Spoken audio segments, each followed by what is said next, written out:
I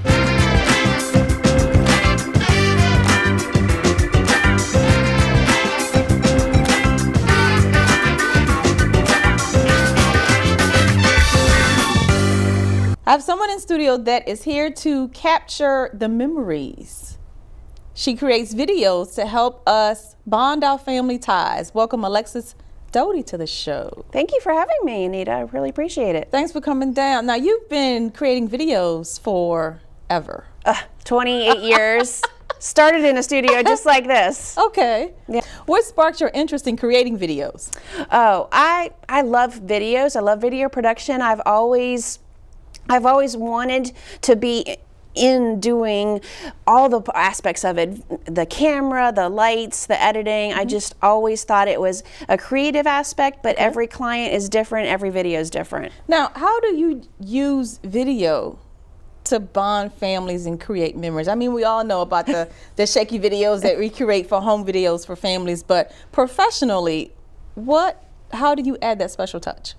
Well, the thing with creating these legacy videos is I can really dive deep into their life, and because I'm a third party and uninvolved person, you know, I can really ask probing questions that maybe they might feel awkward talking about in person with somebody that's related to them, but I get the starting off points. You know, hey, what's going to trigger that memory? They go, oh, talk about New York City back in 1972. So I know where to start, and then I go, okay, you know, and I pull it out of them, and they just light up and talk about their memories, and they go, I haven't thought about that in years.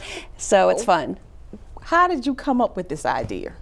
Actually, I had created videos of my grandfathers in 1994 because I had just started out in video. I was brand new. I wanted something, some experience behind the camera, and I thought, well, gosh, they're not going to live forever, and I really want to capture the now for later. So I got my two grandfathers on camera in 1994, and really wanted to capture not just the interview, but who they were outside of the home. So one of my grandfathers was a golfer, and we went to the golf course.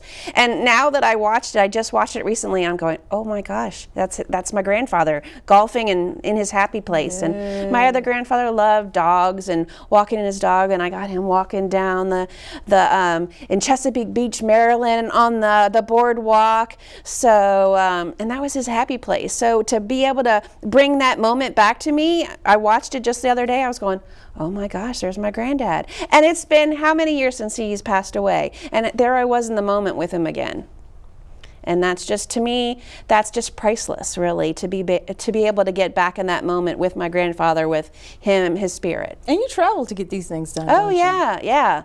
I mean, I really look forward I was talking to my hairdresser, and she's like, you must go to Florida to go see my dad. So, and then I was talking to somebody else that was telling me, and she's like, I love this idea. I've got some relatives in Ohio. So I just really look forward to not only just doing it locally, but I feel like I really can travel with my camera anywhere, but it's just I need to capture those moments before they get forgotten. What's the biggest impact you've seen so far with the families you've worked with?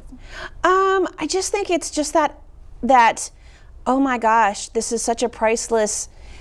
Now I don't just have this journal or these words. I can see the gestures, and oh my gosh, you know, my son Joey has that same eye twitch or things. I mean, it's not just written. It's not just a photograph. It's, wow, I remember that person had that.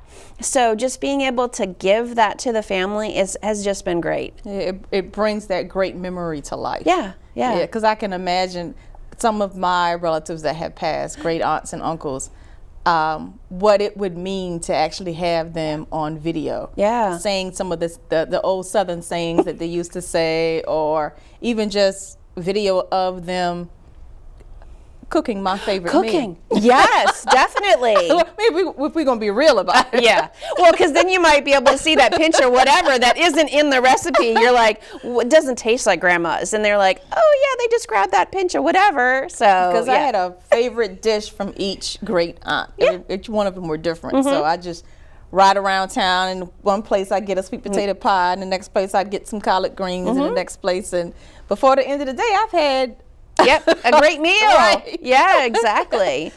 But that's the best part is, like you said, okay, I remember a meal from them, to capture that, you know, to not just capture a narrative or an interview. I even want to, I haven't done it yet, well, I did a little bit with my grandfather, but a ride along where I'm asking the questions and they're going, oh, there's the school I met my wife, and there's the, you know, there used to be an ice cream shop over there, and I, you know, got in this big fight with this bully when I was 5. You know, that walk down memory lane, like literally in the car, you know, where all these car karaoke's, all these things in cars. I think that would be fun, because not only are the pressure's off, they're not right staring at a camera and me asking all these questions, but then when you see something, it just, the memories just start pouring in. So I think those will be fun to do. I'm looking forward to my first one of those. Have you seen, what's the family's reaction when they watch the video? They were like, oh my gosh, yeah, the memories start flooding in, and just thank you for doing that, for, you know, for coming in my life at this point in time and giving me this thing that I can hand to my relatives. Because I can't even tell you how many people that I've said, I do these memory video, legacy videos, and they're like, I wish I knew you, 5 years ago, 10 years ago. Right. So I wish I could take those people that all have the wishes to the people that are, oh, I don't need to do that yet. You know, I'm young, they're young, and I'm going, it's always a good time to do these. And it's, I mean, people, when they think of that, they think of mobility, but Yes. still, we're passing so out of order these days, and where the children are transitioning before the parents are. It is scary. Yeah. So to create those memories, you don't know who the survivor is that's going to cherish them. Yeah. You know, it may not be that it's the child, it may be that it's something that the parent gets to hold on to. Yeah. Well, and in this day and age, our kids, just, you know, it's millennials, all the kids have phones. They're videotaping themselves All day silly all day long. But you ask anybody from maybe 55, 60 years old up, they don't want to be in front of the camera. They don't want anything pointed in their direction. They're just so, no, not me, just you get a video. And so it's nice to kind of turn the tables and go, no, I want to document your amazing life. So all these kids are selfies and videos all the time. It's time to turn the camera around and say, you know, let's find out about your legacy and your victories and joys and triumphs. So. Oh, to think about it. If I said, well, now it's time for you to put on a dress and a dress shirt and some makeup and sit down and hush. They die. Yeah, exactly. Because they're all so silly all the time. Oh my gosh, yeah, definitely. A lot of the conservative etiquette that we grew up with no longer exists. Oh, indeed, yes. I have kids, and it's different world. So, but yes, I think it's nice to turn the tables, and you know, I'm even up for doing tribute videos. I really have started talking to a lot of people that I really couldn't talk about myself. So there's another angle of getting people that are all related to the person go, all right, if you really don't want to be on camera, we'll have everybody talk about you and do a tribute video. But we want to do it while you're alive. You know, we don't want to have a video that's at your funeral or after you've passed. I mean, don't you want to kind of see how you've impacted the world while you're still here? So yeah, it's What's been touching. the most impactful to you so far? Well, I've always been really close to my grandfather, so really diving into my grandfather's story, because as a kid, and you're talking to your grandfather, you don't actually, it's all about you. You're a kid. So asking my grandfather, tell me about what you did every day. And, he was like, I could see the poorhouse from out my window. So I knew what the poorhouse looked like. And, and we didn't have a bathroom inside. We had to go out. And I was going to be able to go, wait, what did he say? So as, a 20-something-year-old, it was just like I couldn't even wrap my head around it. So, I mean, I'm looking forward to being able to give those moments to everybody else going, oh my, I had no idea that he did that, or there was another marriage, or whatever. I mean, like the hidden, I mean, not, I don't want to dig, get dirty, the dirty stuff. I just want to dig into the, oh my gosh, we didn't know this story about our father, grandfather, aunt, uncle.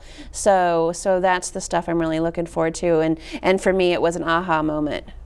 Yeah. An aha moment, why? Well, just, it explained so much about his personality, but I didn't know that because I didn't, as a kid, you're not going, tell me, Granddad, this and this.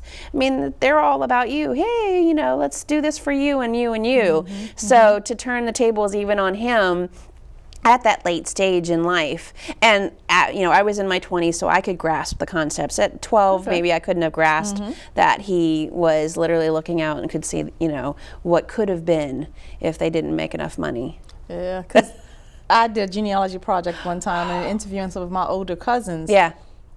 It dawned on me that the car was actually created after. Wow. And I had to ask the question. I said, you guys went to church every Sunday. How'd you get there? And she said, horse and buggy. Wow. And it looked at me like, what? You thought you thought we were riding around in Cadillacs? What? Right. So to be able to mentally put that time and space in there and know the struggles and the sacrifices that they came through. Yeah. Which is very different from how we live today. Oh. Do you think that history has an impact on how we, I guess, behave as human beings today?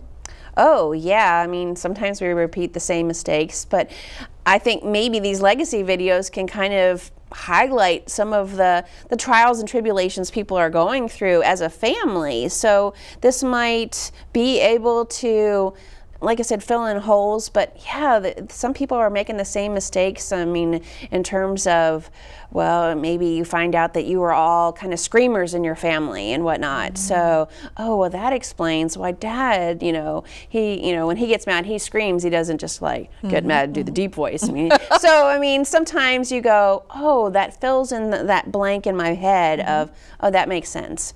So, but yes, sometimes history repeats itself. So you kind of sometimes, if there's could be, other things that weren't great in the past, go, oh, that's why this is happening again. It's a reoccurring pattern in our family. So, but you had mentioned genealogy. I know somebody, and I think that's going to be even a cooler thing with my legacy video as the genealogy phases are bigger. You found out you're related to this family. Well, you don't know anything about them. So I can do a video to really kind of fill in all the holes, because now at 40, 50, 60, you're finding out you're related to somebody you didn't even know. Now, the video that we're going to show for viewers to see, set that video up for me. What is it about? So I just did my mom, who is an author, and she has done some amazing stuff. Met Tom Clancey, so she has done some. She was a school teacher, had me, and decided to go down a whole different route and be a travel writer. So I really did kind of learn a little bit more about her independence and her just being on her own. So and she grew up in that. She was adopted, and she knew she was adopted, and she just felt like, I want to prove myself to me, not to my family, but to me. And then she also had a different era where she wanted to, her mother was more of the homebody mom, and she's like, I want to be me. I don't want to be connected to the husband. I want to have my identity and this is what I've achieved. So yeah, it's been really cool to piece together my mom's history.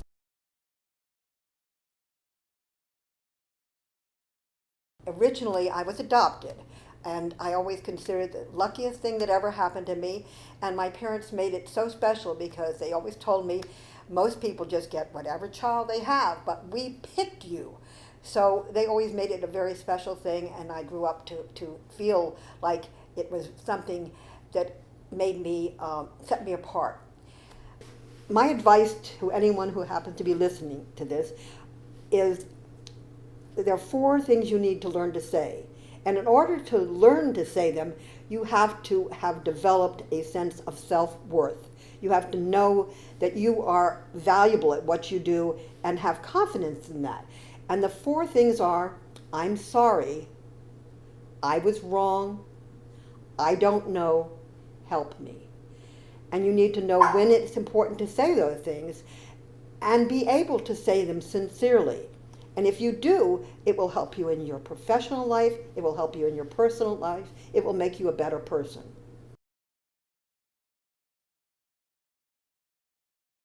My father was one of the most, well, he was the most remarkable person that I've ever encountered. What he did, the growth that he made from impoverished Depression era to a lawyer with a top firm in D.C., member of the bar of the Supreme Court. He was so brilliant and so accomplished, but such a character, as were all the Ockershausens actually. But my dad was like the Pied Piper of children in our neighborhood. I talked about Woodacres growing up. He would tell these tall tales. He had people convinced we had bears and lions in the basement. I mean, he scared kids, he delighted kids. He was like some wizard with weaving spells. He was, I mean, sometimes I don't even know whether I really remember an event in my childhood or whether we created it from our mutual imaginations. I remember I talked about taking hikes. We hiked and we saw this wildcat in a cage. And we made this phantasmagorical story up about that experience. And I would always want to go off the path. I didn't want to take the path. I would always want to take let's go into the woods. And we would. I mean, he was very adventurous. He would take me skating on the frozen canal. Of course, he would always scare me like you're going to fall in. And I can remember I was going to go in a biplane. I was recording a television segment for a children's program in Washington, and the idea was it was a flying circus aerodrome in Virginia, and they were going to take me up. He literally made me sign my will before I left to do this, because I was certainly going to die at the experience. It was sort of like Snoopy and the Red Baron, because I had a scarf and the passenger sits in the front of the biplane and the pilot sits behind. But there is actually a steering mechanism at the front as well, although we were told not to touch it. But anyway, I went up in a biplane and no rolling. No, I said no rolling. I don't want to do the loop-de-loop. But he managed to make that a terrifying experience by making me sign all kinds of legal documents before I did that. But what a life full of abundant joy he led. And then I started writing about places I was exploring, places to take a family. And I put together a little booklet that I sold at consignment shops. And I also looked in the library and found places that published guidebooks and sent my little booklet to all of the local publishers. And I found an interest. And my first book of travel stories was published in let me see what it is. I'm not even sure. 1976. When they accepted it, they said, well, of course you're going to have to double it, and I want you to think of little funny subtitles for each one, like Deer Creek State Park, Rock State Park, Don't Knock the Rocks, and Dunbarton, a blooming history lesson. So we made funny subtitles for each one of the adventures in my one-day trip book, in and around Washington. Did she share anything that surprised you? She shared anything to surprise me?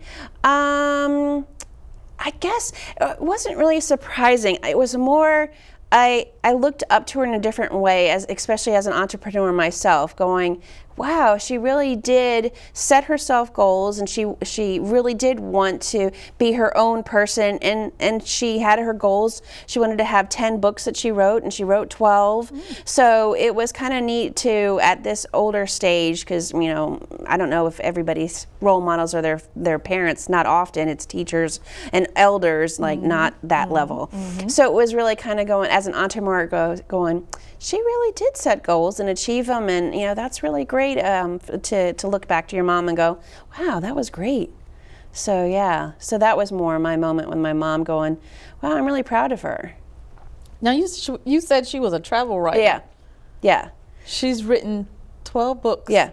What are some of the places she's gone to? Well, it's funny. She, when she had me, she wanted, when I was born a long time ago, she wanted to be able to stay in DC and go just one day and visit places. So she started the one-day trip book. So from one place, you could travel all these places. So she did the Maryland one-day trip book from one location, the DC area. So it was where you can make it in one day. So, and then that's how it expanded, because she did the Maryland and Pennsylvania and Virginia and Georgia, and she did all the different mid-Atlantic states and whatnot.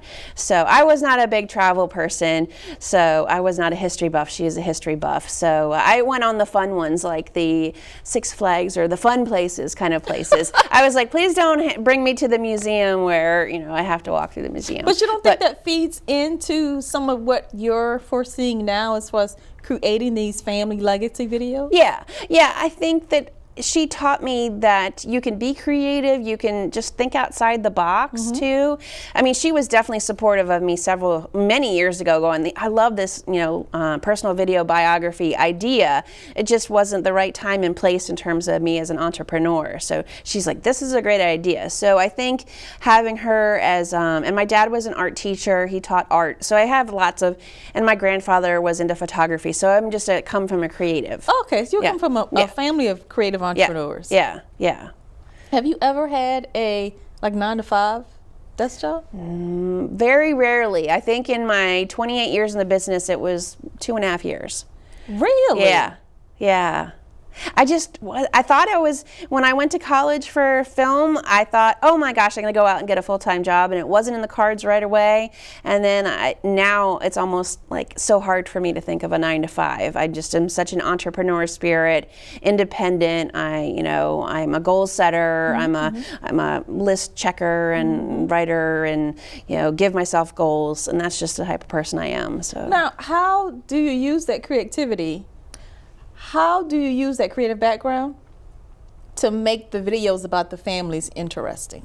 You know what I mean? Well, I mean, that's really a no-brainer to make the videos interesting, because there's so many sources out there. There's old home videos, there's the pictures, and there's all the mementos in the house, because these days it's everybody's getting less clutter and this, that, and the other. So this is the way to kind of use all of those mementos and parts and pieces. So adding video of photos and old home movies, all that is just amazing to be able to put, because they still have that. I mean, because they were such pack rats. So nowadays you're like, oh my gosh, they saved the check from 1943 of they wrote a check to blah blah blah. So yeah, they seem to have collected all that stuff. So there's never a lack of what to put in these videos.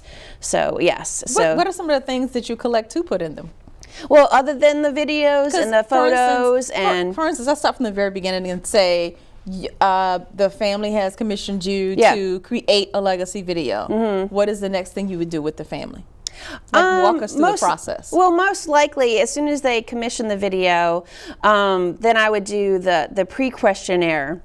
Kind of these are my main questions that I like to answer, but then please tell me, was there, their job occupation, or what, were they a golfer, or did they really into philanthropy? So I kind of want to know the tangents about them too. Just tell me those, and I'll dig into those pieces. But like I said, if they have an amazing story, did they go to Germany?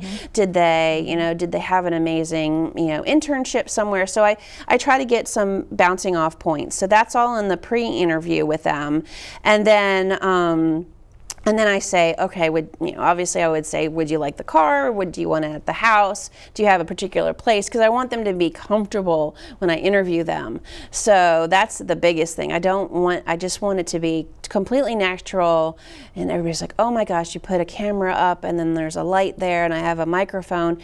But you try to wipe all that away and just say, we're just talking about you. I mean, there's no quiz question here. This is all about you. So I guess that's the big thing, is just making them feel comfortable. And then we edit, and then they see the video, and it's kind of amazing. So you kind of just, I guess, walk through their natural places, right. Their home, Yeah. their car. Yeah.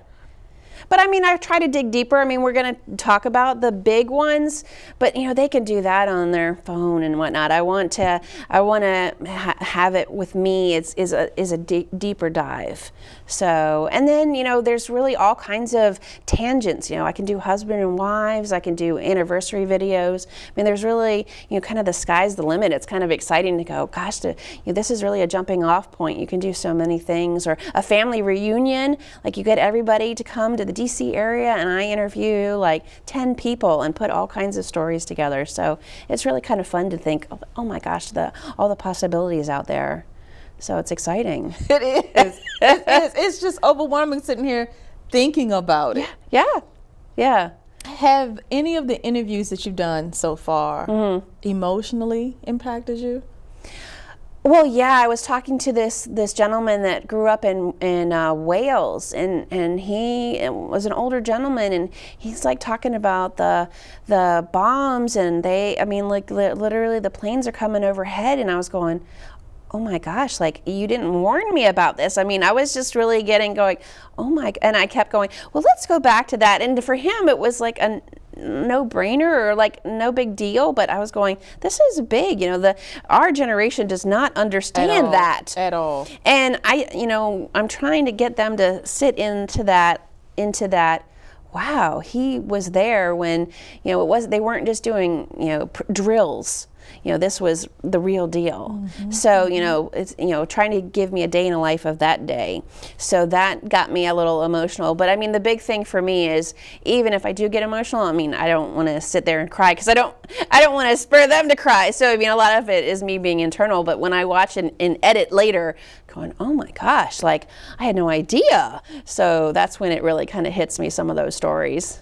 But yeah, it was just like, wow, oh my gosh. And of course, hearing my granddad talk about the house, that was really emotional for me. And Which house? Well, that he could see the poorhouse. Like they were like on the edge of literally not being able to afford where they lived, and they were in Arkansas, and it was just hard times and whatnot. And it explained a lot about him, because my grandfather wasn't he didn't take chances, and he's like, oh no, I'm okay. I don't need that job promotion. I'm happy here, because he came from a place of without and not having it. So he would always take what he knew versus something that was unknown, because of his history. But I mean, to me, I always grew up going, why didn't Granddad take all those promotions? So it explained a lot about who he was, to get the back history. To stay in his comfort zone. That's why legacy videos is such a big thing for me now. Yeah. So if somebody wants to get in contact with you, they could reach out to you on Instagram?